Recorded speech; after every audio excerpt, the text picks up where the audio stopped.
চলেন আজকে আপনাদেরকে একটা হেলদি ইফতারি আইটেম বানিয়ে দেখাই। তো এখানে হচ্ছে আমি কিছুক্ষণ আগে চিড়াটা ভিজিয়ে রেখেছিলাম। তো চিড়াটা আমি খুবই ভালো করে ধুয়ে নিয়েছি।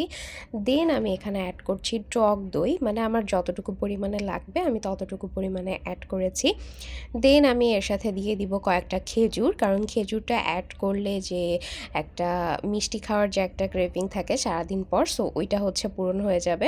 আর খেজুরটা কিন্তু খুবই হেলদি। আমি এখানে কোনো প্রকার চিনি ইউজ করব না। আমি হচ্ছে টক দই আর টক দইয়ের সাথে হচ্ছে খেজুরটা অ্যাড করেছি। এটা কিন্তু অনেক অনেক অনেক বেশি মজা হয়। দেন খেজুর দেওয়ার পরে আমি আপেল দিয়েছি কুচি করে, দেন কলা ইউজ করেছি, তারপর দিয়েছি বেদানা। এটা দেখতে যেরকম কালারফুল হয়, খেতেও কিন্তু অসম্ভব মজা হয় এটা খেতে। আপনারাও কিন্তু ইফতারিতে এই হেলদি ইফতারি আইটেমটা বানিয়ে খেতে পারেন। এটা কিন্তু আসলেই অনেক মজা আর আসলেই হেলদি। সো এই আর কি। আল্লাহ হাফিজ।